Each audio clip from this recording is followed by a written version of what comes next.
So thank you and welcome and thanks for joining us. My name is Trina Casey-Myatt and I am a regional director with Robert Half in Calgary.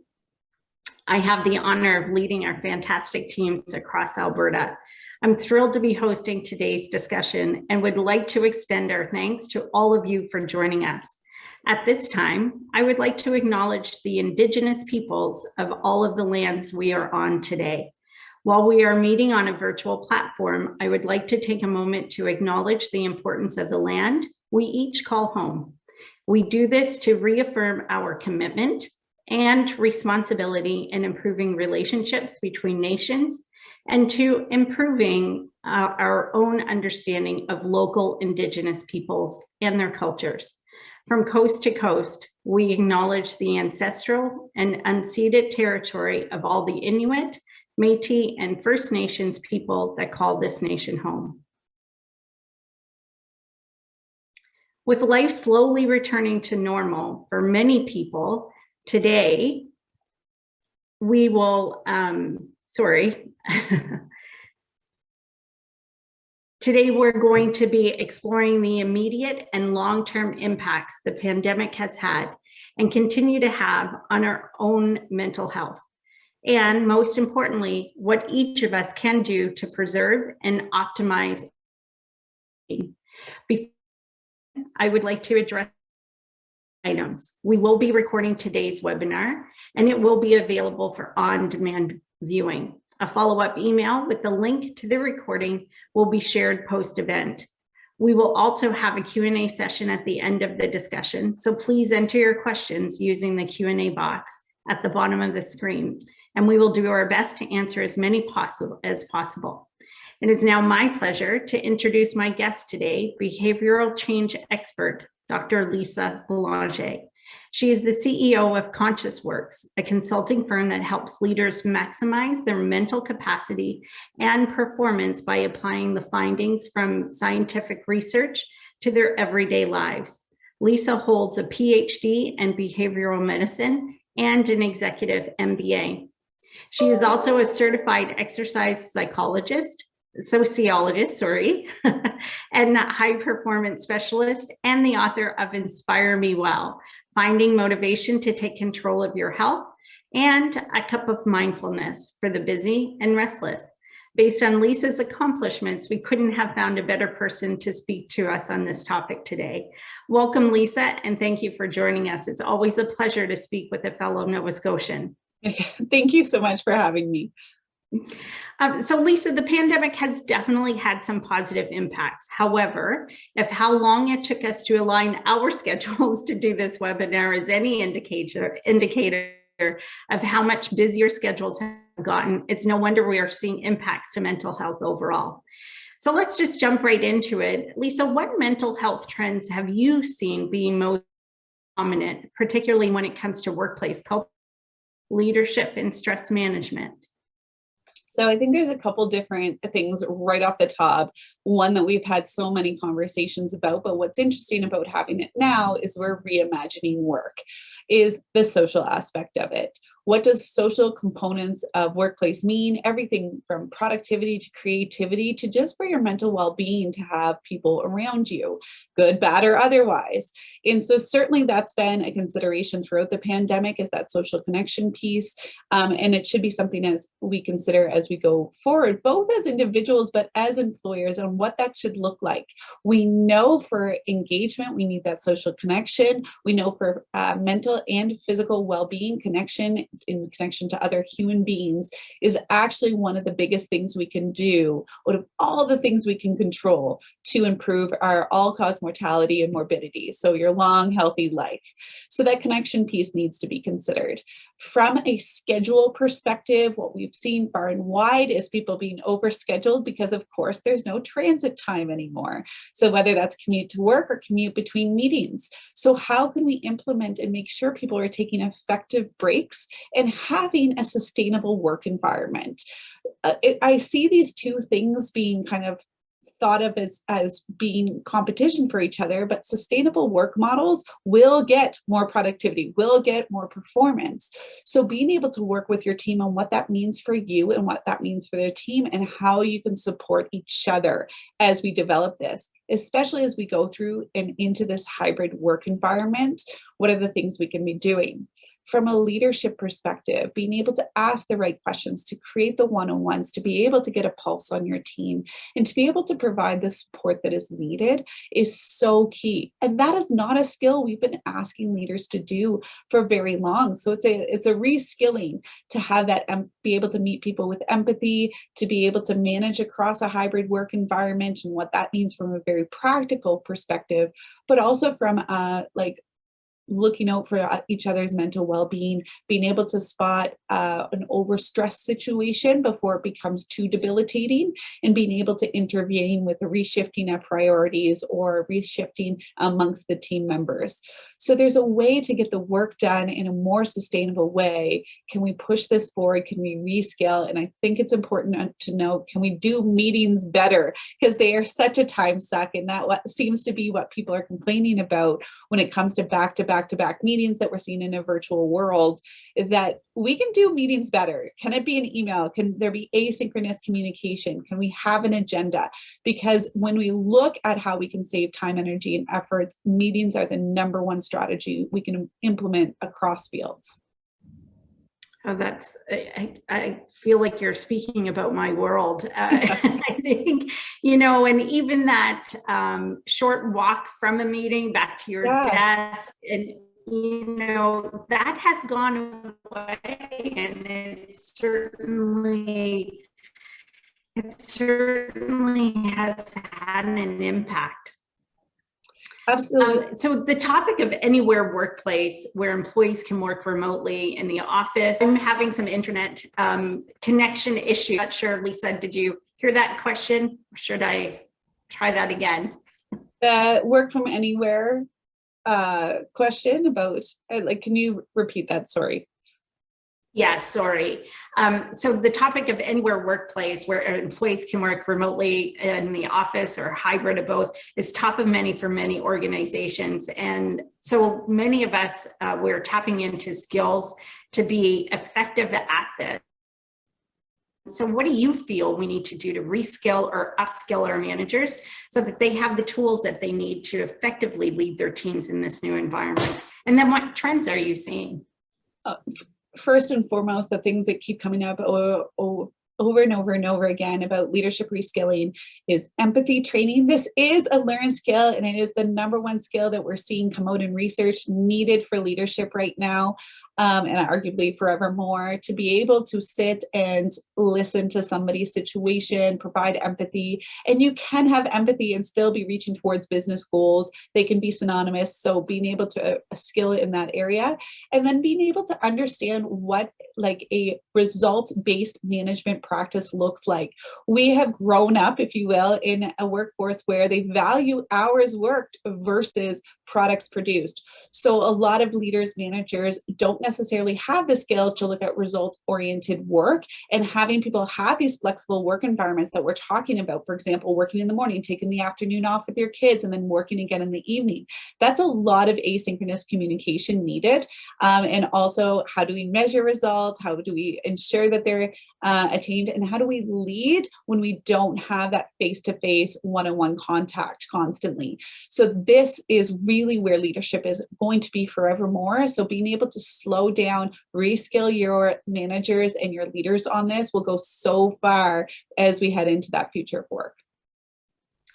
Yeah, absolutely. And I think the days of being a leader where one size fits all is long gone. And so certainly it's much more challenging today than it has been perspective.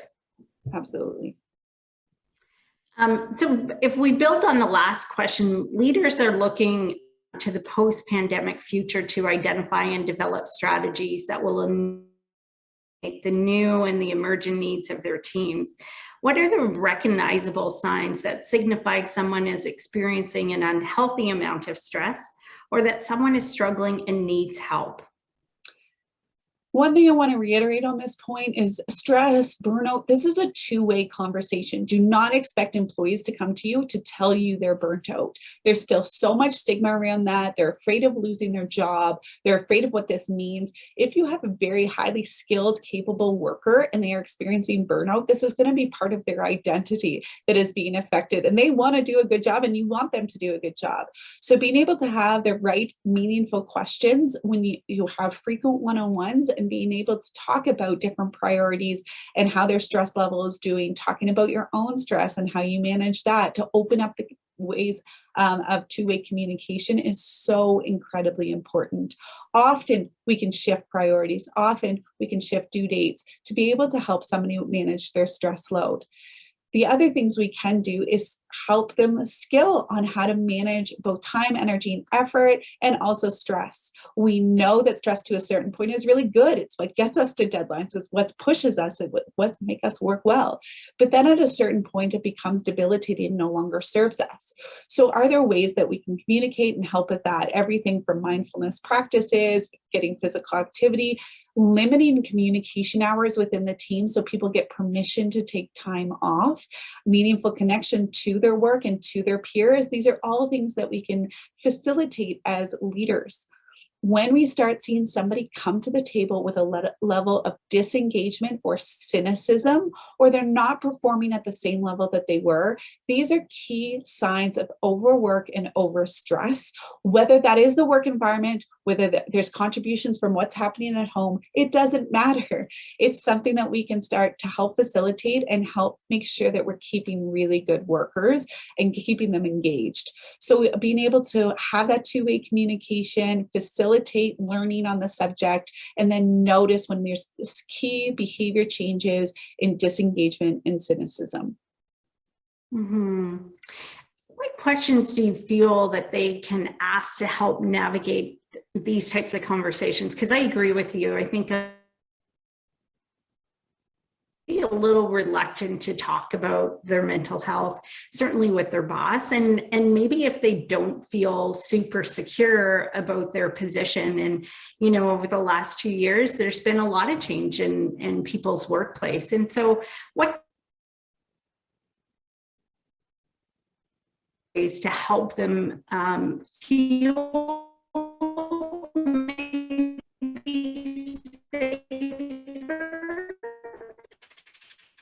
and open up a little bit more? I'm getting a little. Do you lose me, Lisa?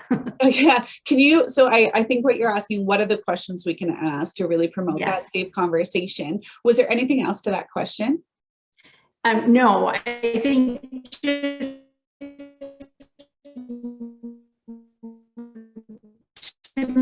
make feel a little safer and a little more comforting, because that's a relative happening in the workplace. And I think psychological safety is so incredibly important, like it always has been. But we have stats saying that it's like 54%, 50% of employees would not speak up, even if there is something that could fundamentally affect safety, because they feel like it would negatively impact their reputation, their career, their standing in the company. That needs to stop. We hire these brilliant brains so we can really get their diversity of thought, and yet we're silencing them unintentionally, but we're silencing them, and it is something as important as safety, and then certainly when it comes to our mental well-being. In order to create this, it's not a quick, easy process. It is something that we have to practice every single day with every single conversation. We need to start looking at mental well-being as part of the conversation. It should be something we can rank, and we can talk about our bad days, and we can ask for some accommodation, or we could strategize with our leadership on how we can effectively do this.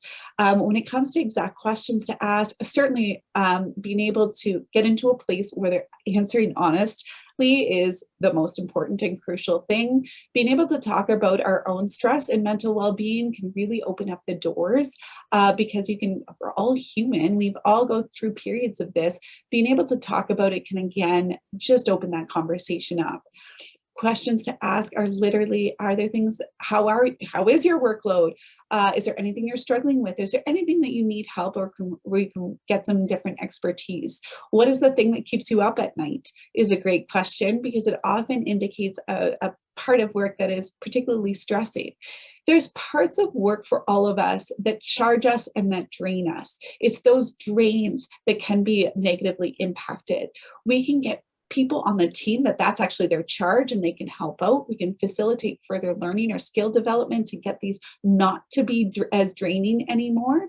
And then we can help with mindset on how we perceive the stress to alleviate some of that burden. So being able to ask what keeps you up at night can open that door. We can talk about reshifting priorities on a regular basis, as they should be, so that everybody knows, so both the leadership and the employee and the team member know how they're being successful at their job, if they're being successful at their job, because that's what we want at the end of the day, and we both want it. Starting conversations with shared goals can help alleviate that insecurity within their own job or position. So we both want this person to perform well as leadership and as the team member. How do we get there? What do you need to perform at your best? So those are just a couple of examples that can kind of open up the conversation and hopefully facilitate a meaningful solution if there is distress or overwork. Mm-hmm.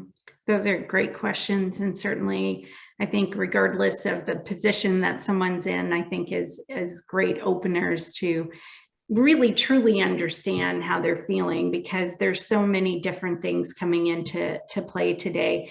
Is there anything that you would recommend for leaders when you know that the majority of the challenges are coming more from a personal perspective versus from a work perspective? Would you approach that maybe a little bit different? I think that we have to recognize we are employing whole people. They do not begin and end at their workday, and that there's so many competing factors right now. And to open up that open conversation, we as leaders need to be able to show up with empathy, which means what we are talking about, personal lives or mental health or these different situations that haven't really been a conversation at work as much as they are now. What we want to do is facilitate, serve, not save. So when there is a distressing situation happening in somebody else's life, it's not your position to save them. It's to facilitate the best environment for them to do the work that they have. So for example, if they're in a position where they lost childcare, as an example, and you have the ability to give them the autonomy to have that flex work environment I talked about, where they work up until grabbing their children, then they sink back into it in the evening, that's a facilitation that we can do to help them with a personal distress. The levels of this may really differ between employees, the comfort level of talking about different situations, the words given to it. In distressful situations, it's been now more than ever that you can certainly say, I have a personal emergency, a family emergency, I have something that I'm dealing with personally. There's the level of empathy of people coming to the table to give extensions on projects or be able to facilitate what they need, but literally asking them what they need can go so far to try to find a balance between how you can facilitate and guide and support them and what needs to be done at work. This is something we've been juggling with the whole pandemic, and arguably will be forevermore. We have employees wanting and demanding flexibility, and we're seeing well-being at the top of most priority lists that for the future of work totally makes sense. And then looking at somebody's whole situation as we look through packages to recruit and retain our employees, we're seeing incredible amounts of growth on pregnancy, paternity leave. That is certainly a personal thing that we're bringing into the mix to address this full person we're hiring and allowing them to see the benefits in that. This can go so far in regards to even like I've seen incredible gifts given to assure somebody, I'm picking on pregnancy again, but just with returning to work with pregnancy and having to still pump milk, and what that looks like in the work environment has fundamentally changed in the last 6 months. So just being able to address and deal with the whole person from an individual perspective, from groups of people, not this one size fits all, recognizing the different challenges as we go through different phases of life. Our current work world was created for a very specific manufacturer male in the industrial age. We are adapting that, and we're hopefully many things informed by the science of work, preferences of people, and neuroscience on how we create focus. And what we're actually paying people for is those results in many knowledge-based work. So being creative on this as we address the full person, and truthfully caring for them, truly caring for them, knowing their birth dates, knowing, assuming they want you to, being able to know and get to know each individual on what their level of comfort of sharing is. But all these seemingly small things will get people leaning into the work, feeling cared for. It is very, very easy to leave a job. It is much more difficult to leave a relationship. So that's what you're trying to create, is meaningful relationships at work. Mm-hmm.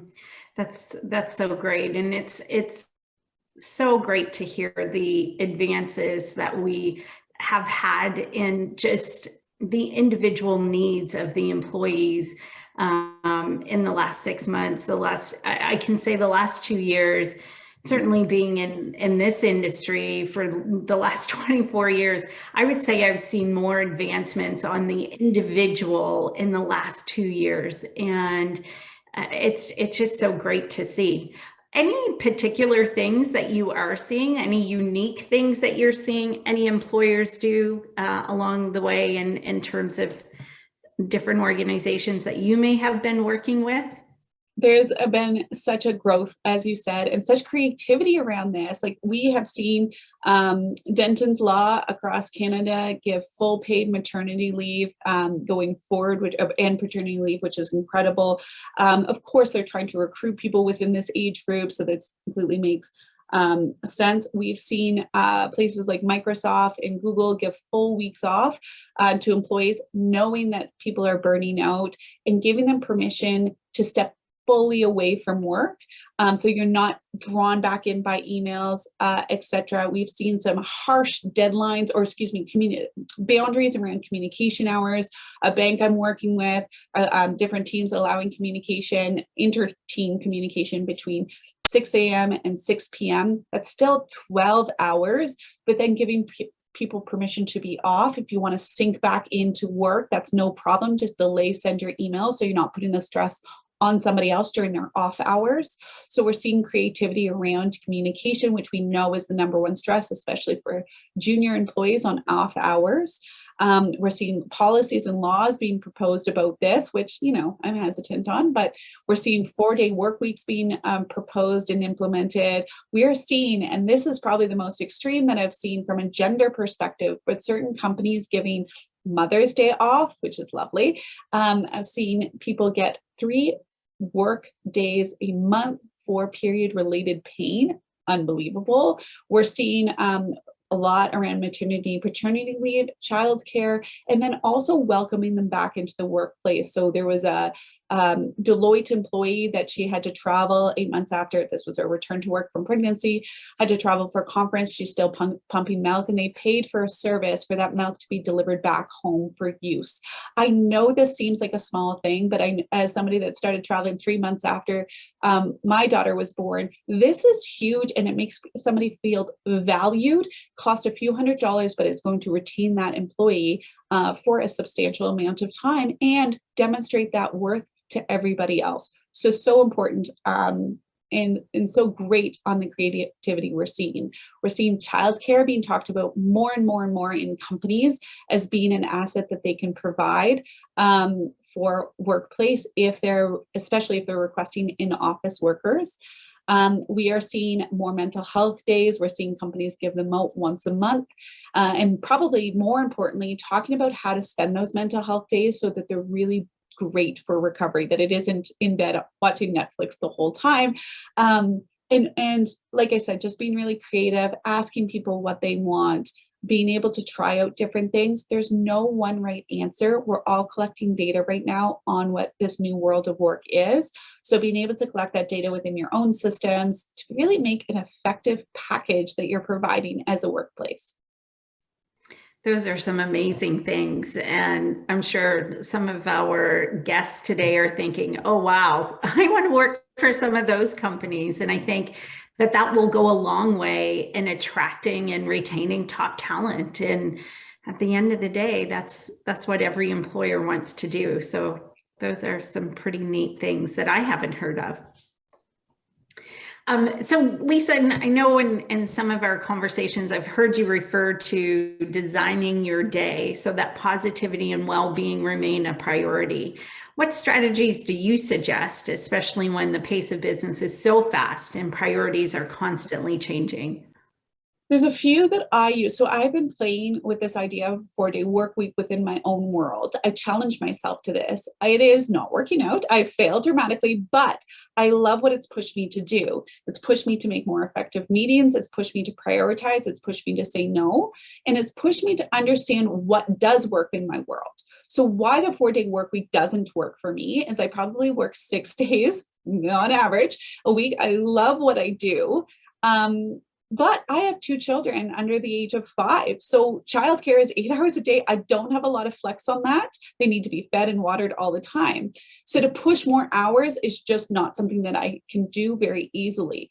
What I have done is strategically designed my morning routine that suits me with 2 children. Because when you talk about morning routine for performance, it's often exercise, meditation, these ideal things, journaling, etc. But with 2 small kids, that's not really. But I get small bouts of it and a consistent routine that I know works for me. I've started blocking off my first hour and my last hour of my workday to make sure I'm able to respond to emails, get my job done, and that I have a publicly available calendar. This really works.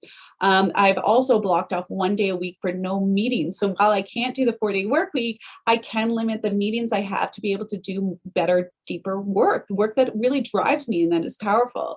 But the number one thing that I absolutely love that I've started to do is I schedule a recess every afternoon. This ranges from like 10 minutes to an hour, depending on the workday and what I can do. And I go do something fun. If I tell myself I'm going to do a break, it often is like laundry. It's not that fun. But being able to do things that fill up my cup, that fill me up. So it could be a run, it could be paddleboarding, it could be connection with a friend over coffee, it could be connecting with my husband, it could be doing a myriad of things, but it's something that I really appreciate. And I had this, like we all have in our circadian rhythm, this down spiral for our energy right after lunch or an hour or so after lunch. I use that to go do something fun, get some sunlight, move, whatever it might be. And it makes the rest of my day so much more productive. So being able to play with these things and knowing when you have way too many things that drain you in your workday versus what charges you, and how you can manipulate your schedule with that if you have the autonomy to do so. So there's different systems you can set up. I do a lot more systems in my life now than ever before in regards to everything from meal planning to what my evening routine looks like. Like I said, my morning routine and what I have and available for food and how I fuel myself during the day. So it's been a really interesting experiment talking to world experts about these different concepts.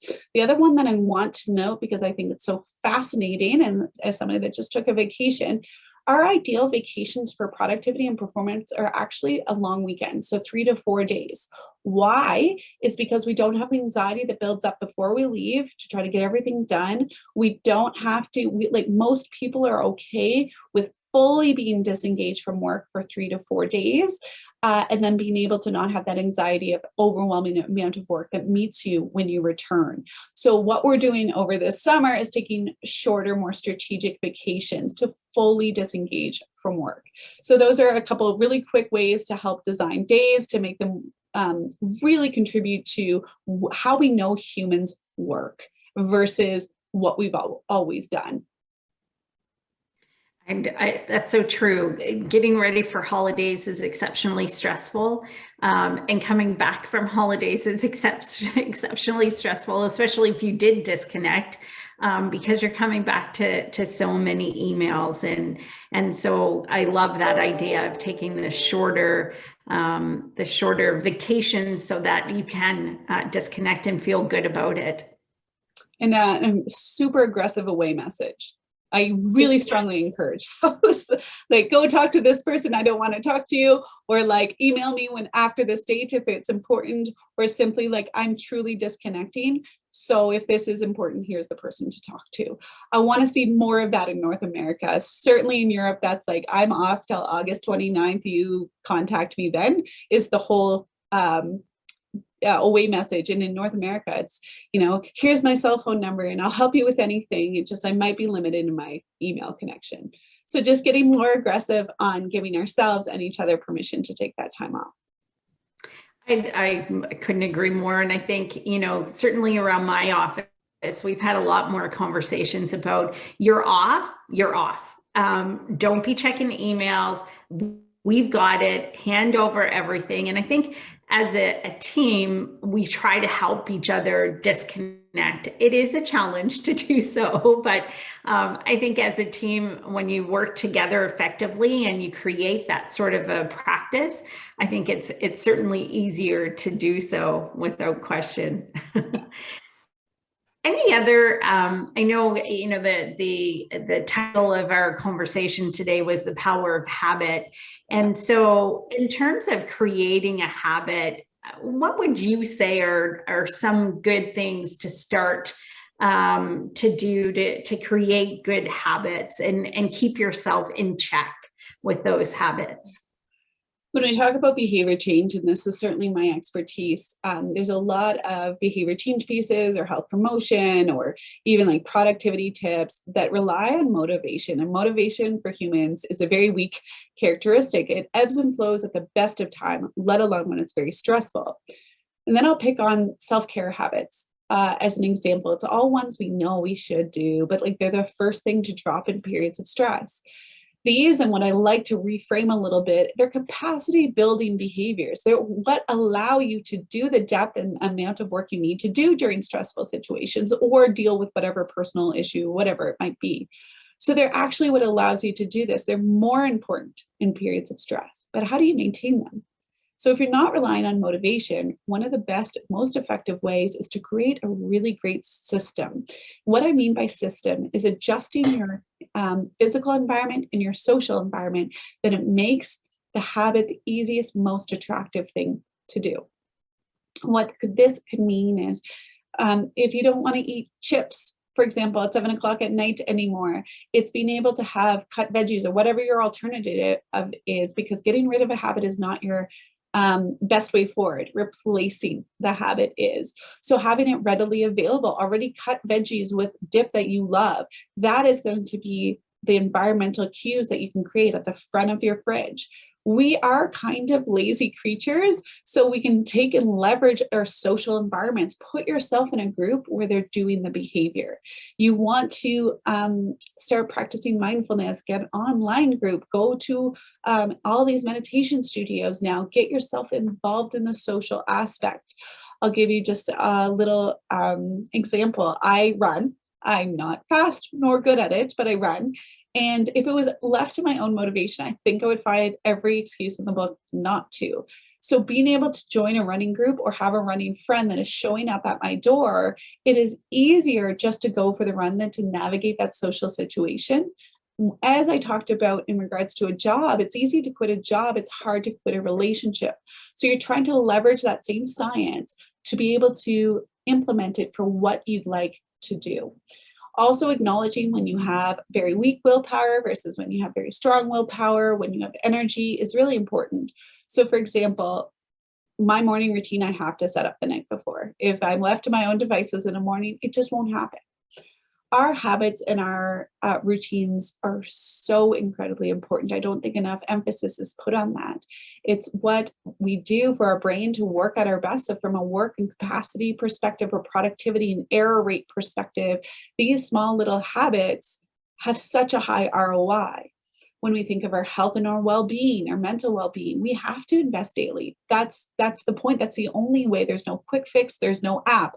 There is investing every single day in these micro habits that will then relate to over time our mental health, our physical health, or all-cause health. Same with productivity and the systems we implement. So for example, many people find that using the cue of like initially coming in the morning, doing your least favorite task or the task that takes up the most of you. So if it's sales calls or if it's uncomfortable conversations, knowing that you have the strongest willpower or energy at that time. People are all different, but acknowledging that and understanding it. I talked about my recess habit that I'm trying to develop mid-afternoon is it creates such a more productive afternoon, is to take that lull I have in energy, take that as a cue to go and do something that really fills me up, that is fun, enjoyable. So your social and your physical environments create systems that hold you up to what you'd like to produce. Regardless of motivation, regardless of stress, this becomes something you do every day. That is going to have the most powerful effect. And as we think about returning to office, we have so much influence over that. So you want people to eat healthy, have healthy snacks. It's not rocket science, but it really matters. There's a great study that looked at, the researcher was looking at, can they increase water consumption at a hospital cafeteria? And all they did was create and put water in every single easy access point. So everywhere that food was served, everywhere that there was drink, there was water available. Just by manipulating that factor, not talking to them about the health benefits of water or the negative impact of drinking soda, just making it easy and acceptable, and attractive, they increase water consumption by almost 30%, which from a behavior change perspective is incredible. So think about what you want your staff to do, what habits you want them to develop from a health perspective, a mental well-being perspective, or a productivity perspective, and make it the easiest, most attractive thing to do, and start leveraging these social cues, whether that's still in a virtual environment, a hybrid, or in office. Can we make it the thing that everybody's doing, and it's just the easiest, most attractive thing to do? We've seen so much research around safety protocols and social influence that we know that these things work. So how can you make the habits you desire or that you desire from your team the easiest, most attractive thing as possible? It's also important to note, as a leader, you have more influence over behaviors of your staff than you probably even realize. And the level of influence goes, the bottom rung, the lowest level you can have is telling somebody they should do something. So education, which is where most of us stop. And yet we can move up that ladder of influence to a role modeling, performing the behavior, making sure they know you're performing the behavior, which is harder in a virtual environment, to the highest level, which is whole modeling of behavior, talking about successes, talking about failures, getting down on an equal, less authoritative conversation about behaviors. I talked earlier about talking to people about your own stress. We'll open up that conversation.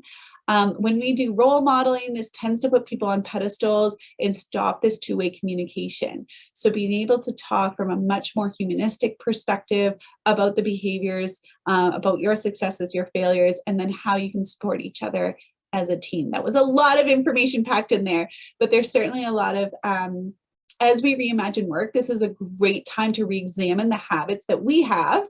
Which ones did you like from a totally remote work environments, which do you not want to carry forward? What would you like to implement? What did you like from the totally remote environment? And starting to consciously construct your day using the habits that really serve you and then helping those around you.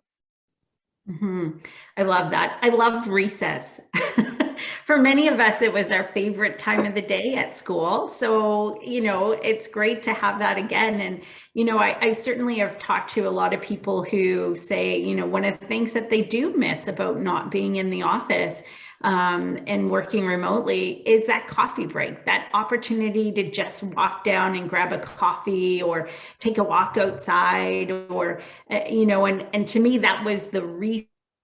And in so many cases, we haven't continued that. And after reading your book, A Couple Mindfulness, I've started doing some walking meetings. And so even though we're both remote, it doesn't mean you can't put your runners on, put your AirPods in and go for a walk and do your meeting that way, because most often your meeting, if you don't need the screen, is just talking. And so it gives you an opportunity to get out and get moving. And certainly the days that I have done that, the day feels very different. I feel much more charged at the end of the day than I do when I don't do that. So I certainly love those.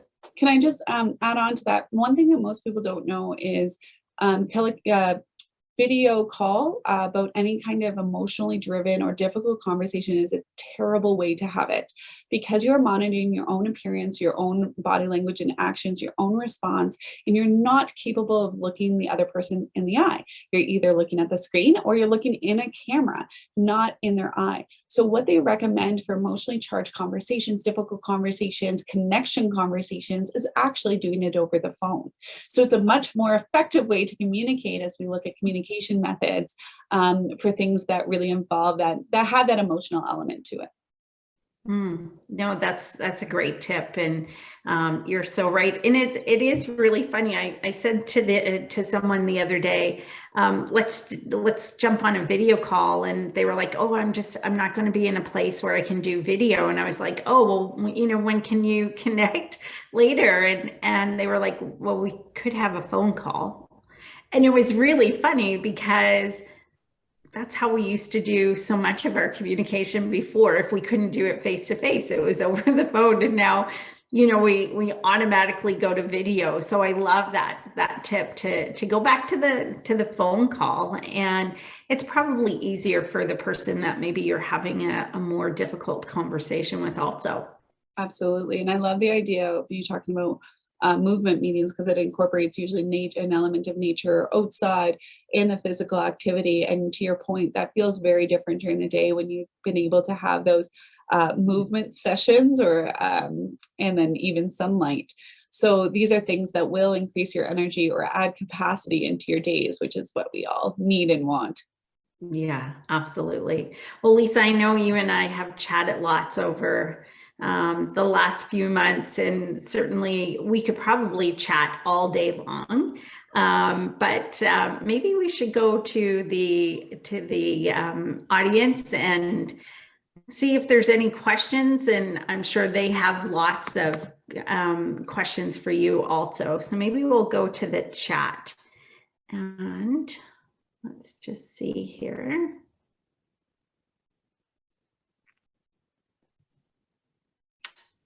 It's not getting to, here we go. So let's see, we've got some questions in here. I'm going to go. Stephanie, are you seeing any questions in the chat? I'm not seeing any questions at this time.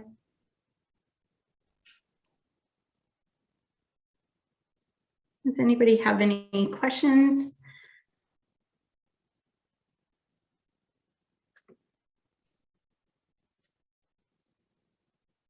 Well, Lisa, maybe we can talk a little about burnout and kind of what you have seen happening in the workplace. And I know burnout has been a huge concern. Maybe you can talk a little bit about what you've seen as of late.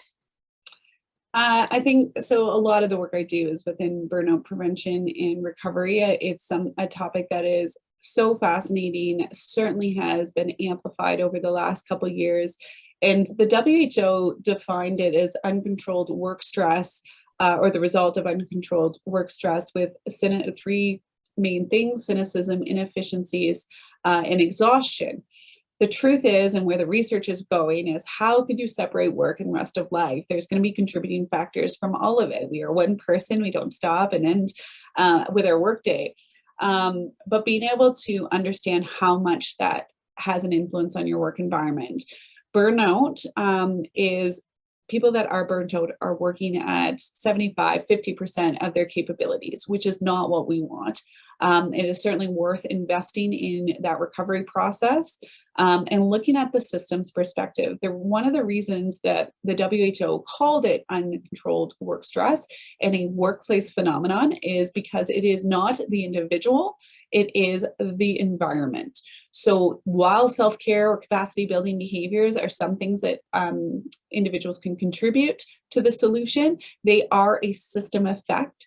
We also know that it is a contagion. There's research on nurses that looking at if there is somebody burnt out in the group, the other people are almost 2 times more likely to burn out.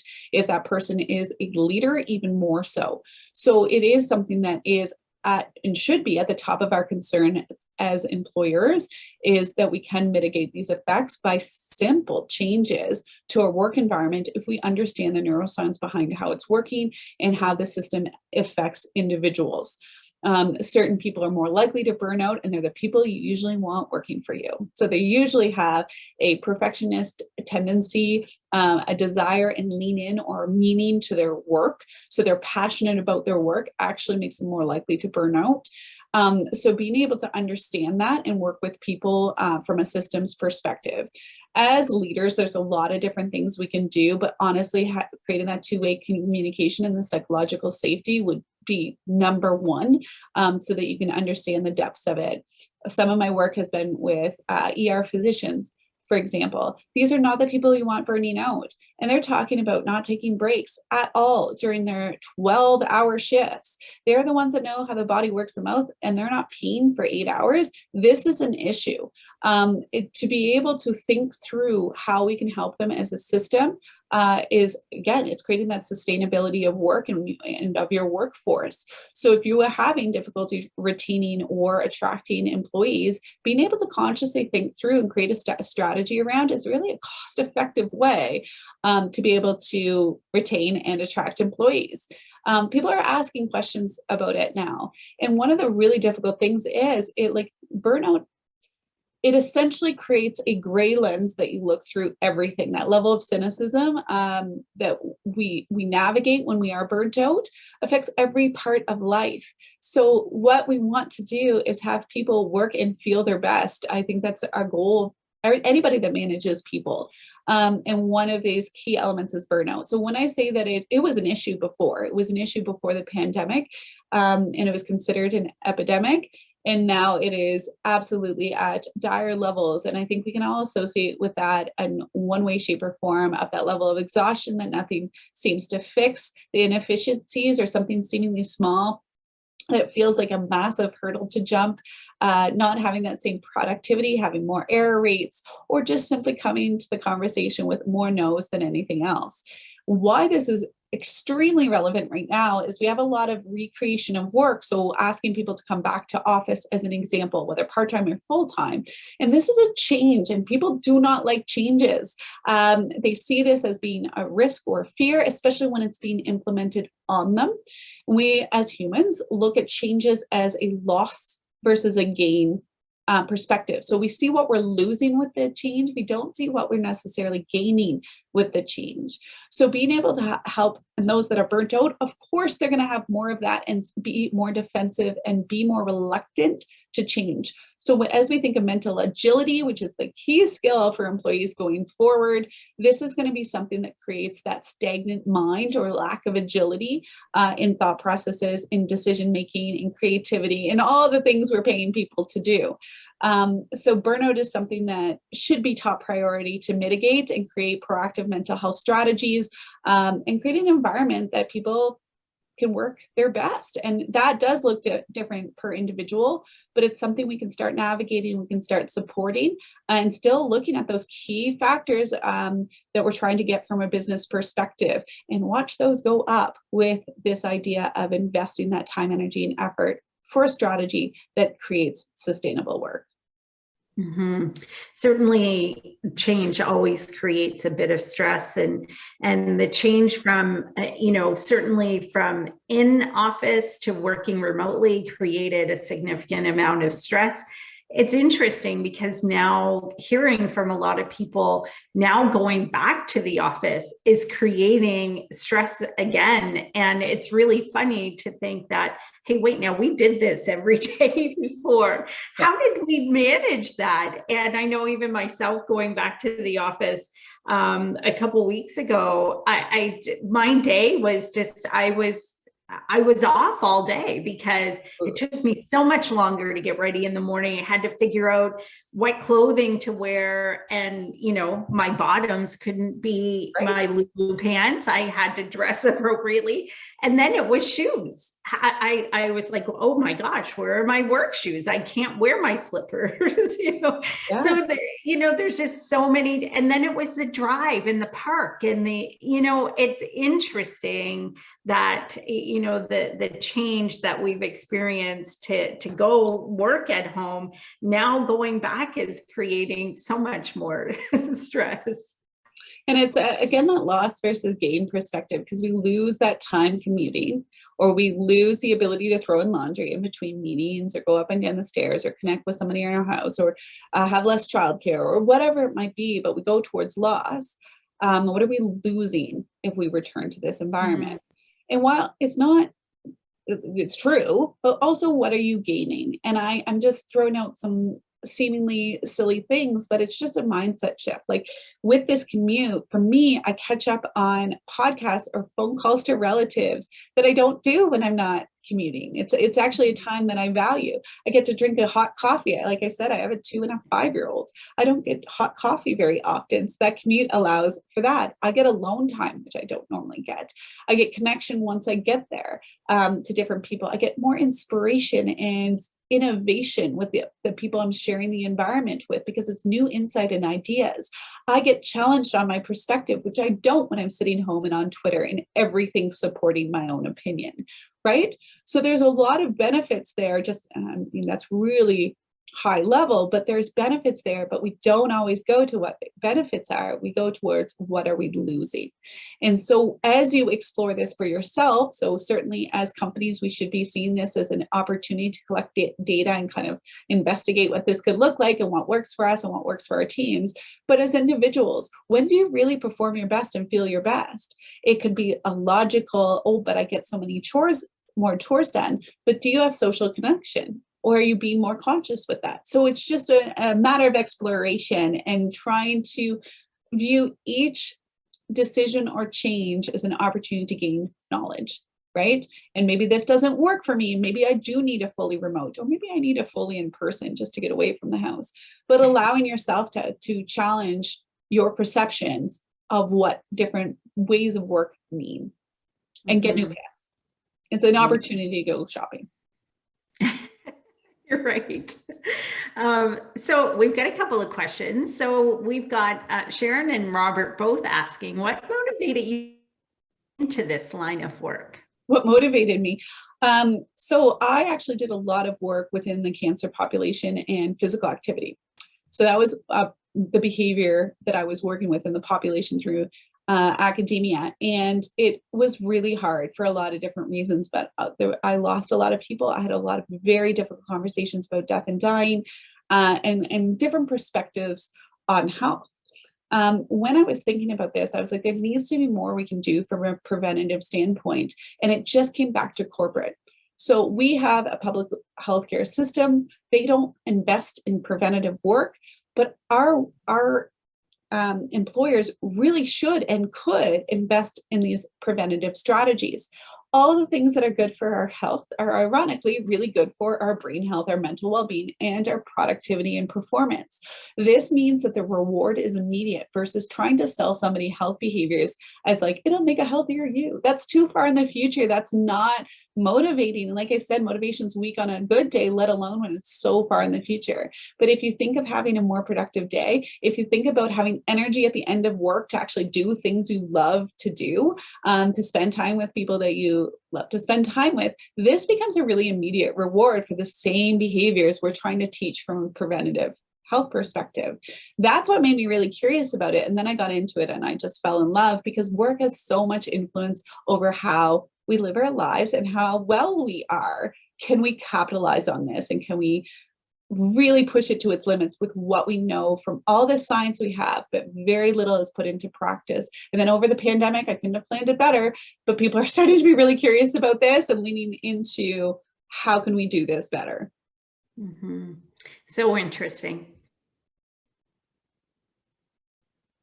Is asking, or Andrea, thanks. She says, hi, thanks for all the insights thus far. Great session. A question I have is whether you have some suggestions for those of us working within less progressive environments where leadership, policies, and culture may be more traditional, antiquated. As we navigate this next chapter, how can we promote these important concepts in our workplaces, getting the buy-in and influencing change when working within these legacy structures and mindsets? This is great a question. phenomenal question. Yeah, like 10 bonus points for the question. A few things. One, from a hiring perspective, getting expectations on the table right away and getting the employer to tell you the expectation. Having those first conversations with your leaders about expectations, or demonstrating how you work your best. So to be like, work my best, I need to like shut off my email at 6 o'clock. Is that okay?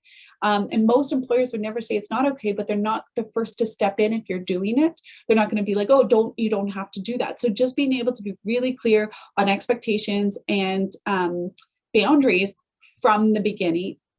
Then it's trying to do whatever you have influence over. I'll give you an example.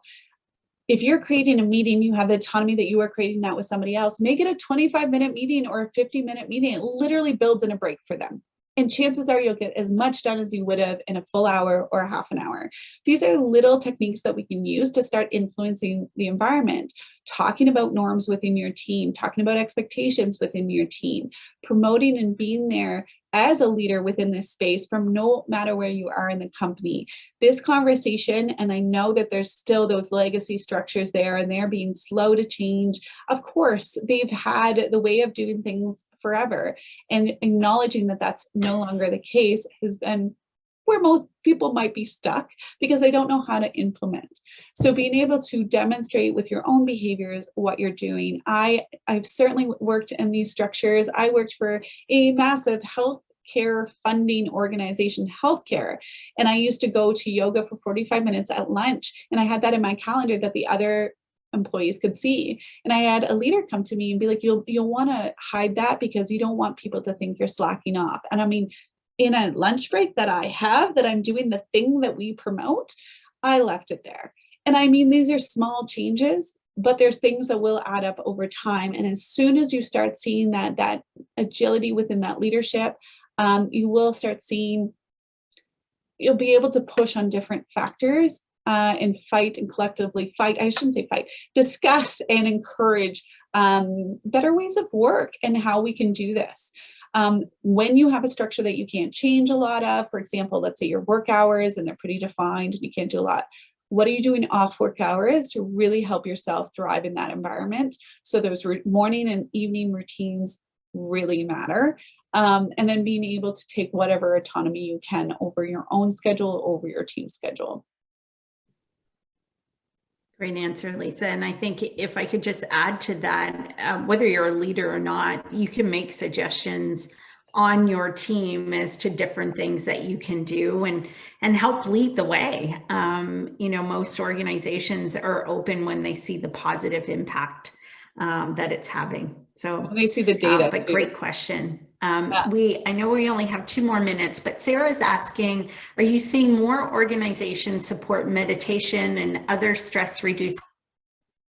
Oh, yeah, absolutely. Like I'm seeing meditation rooms being put in like corporate offices, like oil and gas. And I'm seeing it being promoted in different ways to blue collar workers in regards to attention management or focus training. So slightly different words, same technique, showing and demonstrating within workshops how they can do their job better with these techniques. So going after something that is motivating for them. From a stress reduction piece, we're seeing so much mindfulness meditation training or discussion, opportunities, apps being provided to staff as a way to promote it. We're seeing more and more leadership talking about it as being a fundamental skill, which I couldn't support and agree with more. This is your ability to respond versus react. It's being able to make a better decision. It's being able to deal with uncertainty. It's being able to have that mental agility or dealing with change in a much more positive way. So to me, it's a necessary skill. So we're seeing it being implemented more and more and more into leadership training. I'm trying to promote it within MBA and business training at the university level because it's a fundamental skill. It's how our brain works. It's how we are more productive and make less errors, among many other things. So I'm really glad to see this growth within this field, and I hope it continues to do so. Absolutely. Well, Lisa, I know every time we do chat, we could probably chat for the whole afternoon. And I would love to continue to pick your brain and get your ideas and everything. But we're at the top of the hour. And before we do sign off, I want to say a sincere thank you for providing your insights and your expertise.